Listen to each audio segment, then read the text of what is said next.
পিউ কিচেনের পক্ষ থেকে সবাইকে স্বাগত। আজকে আবারও একটি নতুন রেসিপি নিয়ে হাজির।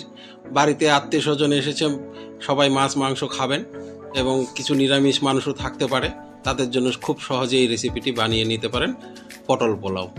তো দেখুন, এখানে খুব সুন্দর রেসিপিটি খুব সহজেই বানিয়ে নিতে পারবেন, তাতে কোনো ঝামেলা নেই। যাকে পরিবেশন করবেন সেও খুশি, আপনিও খুশি। তো এত শর্টকাটে এত সুস্বাদু রেসিপি আর কোনোটা হতে পারে না। যারা নিরামিষ ভোজী তাদের জন্য কিন্তু পারফেক্ট খাবার এটা। তো চলুন দেখা যাক কীভাবে বানানো হচ্ছে। তো এখানে আমি 5 পিস পটল নিয়ে নিয়েছি।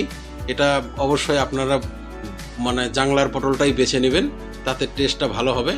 পটলটাকে এভাবে ছুলে নিয়ে ঠিক এভাবে কিছুটা কেটে কেটে নেবেন, কারণ হচ্ছে যাতে মশলাগুলো এর মধ্যে প্রবেশ করতে পারে।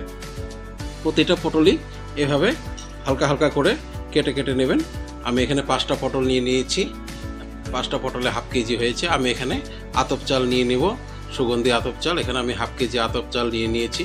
আতপ চালটাকে সুন্দর করে ধুয়ে নেব, কেননা চালের মধ্যে অনেক ধরনের নোংরা থাকে, সেজন্য চালটাকে সুন্দর করে পরিষ্কার করে ধুয়ে নিয়েছি।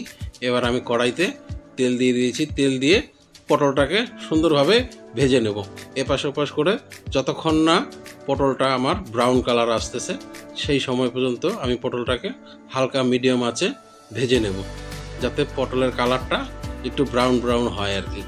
এভাবে আমি ভাজতে থাকবো। যেই নাকি আমার পটলটা ব্রাউন ব্রাউন কালার হয়ে আসবে, তখন আমি পটলটাকে তুলে নেব, একটা একটা করে পটলটাকে তুলে নেব। এবার আমি এই কড়াইতেই 3টে শুকনো লঙ্কা, 2টো তেজপাতা দিয়ে দিব। দিয়ে একটু নাড়াচাড়া করে ভেজে নেব। ভেজে নেওয়ার পরে আমার যে ধুয়ে রাখা চাউলটা, সেটা আমি এখানে দিয়ে দিলাম।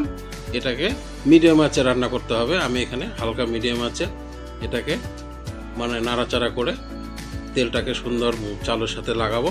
এখন এই ফাঁকে আমি করে নেব কি, কিছু শুকনো লঙ্কা, 2টো তেজপাতা, 2 টুকরো আদা, 5টা এলাচ আর একটু জল দিয়ে ঘুরিয়ে নেব। আর এখানে আমি কিছু হলুদ ব্যবহার করব, হলুদটা কালারের জন্য। আর এখানে আমি স্বাদ অনুসারে লবণ দিয়ে দিব। এবার এই চালটার মধ্যে আমি এখন এই মশলাটাকে ঢেলে দেব।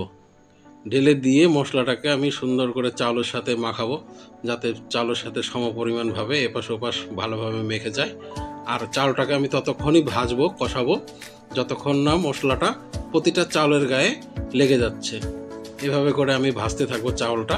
সেই চাউলটা এইভাবে ভাজা হয়ে যাবে, শুকনো শুকনো হয়ে আসবে, সেই সময় আমি এখানে কিছু জল অ্যাড করব, যাতে আমার এই জলটাতে আমার সিদ্ধ হয়ে আসে। সেই পরিমাণে আমি জলটাকে ব্যবহার করেছি। আপনারা ঠিক এইভাবেই করবেন। তারপরে এই পটলগুলো দিয়ে দিবেন। পটলগুলো দিয়ে দেওয়ার পরে ঢাকনা দিয়ে দেন।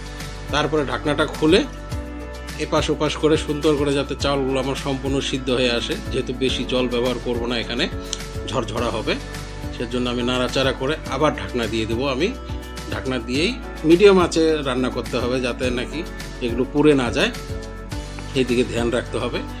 এভাবে কিছুক্ষণ রান্না করার পরে দেখেন আমার রান্নাটা মোটামুটি হয়ে আসতেছে।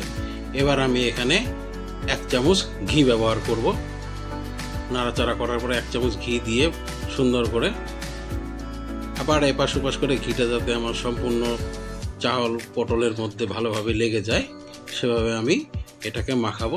মাখিয়ে আমি আবার কিন্তু 10 মিনিটের জন্য আমি এটাকে দম দিব, যাতে আমার চালগুলো পুরোপুরি সিদ্ধ হয়ে যায়। আমি কিন্তু এখানে আরেকবার যে ঢাকনা দেওয়া হয়েছে, দম দেওয়াটা আমি স্কিপ করে গিয়েছি একটু ভিডিওটা শর্ট করার জন্য। তো এভাবে আপনারা দম দিলে কি হবে, সম্পূর্ণ চালটাই ফুটে একদম পারফেক্টভাবে চালটা সিদ্ধ হয়ে আসবে। তো দেখেন আমার রান্না কিন্তু কমপ্লিট। এবার এভাবে যদি যে মাছ মাংস খায় না, তাকে যদি এভাবে পরিবেশন করা যায় গরম গরম, যাকে খাওয়াবেন সেও খুশি, তার খুশিতে আপনিও আনন্দিত হয়ে থাকবেন। এটা আপনি যে কোনো সময় বানাতে পারেন। কোনো সময় মনে চায় যে আমি একটু আলাদা কিছু বানিয়ে খাই, তো সে সময় এটা পরিবেশন করতে পারেন। খুব সুন্দর একটি রেসিপি, মুখে লাগার মতো। একবার নিশ্চয়ই ট্রাই করে দেখবেন। আমাদের ভিডিওগুলো যদি আপনাদের ভালো লেগে থাকে, আমাদের পাশে সবসময় থাকে উৎসাহ দিবেন। আমরা নিত্য নতুন ভিডিও বানানোর জন্য প্রস্তুত সবসময় আপনাদের জন্য। সবাইকে ধন্যবাদ।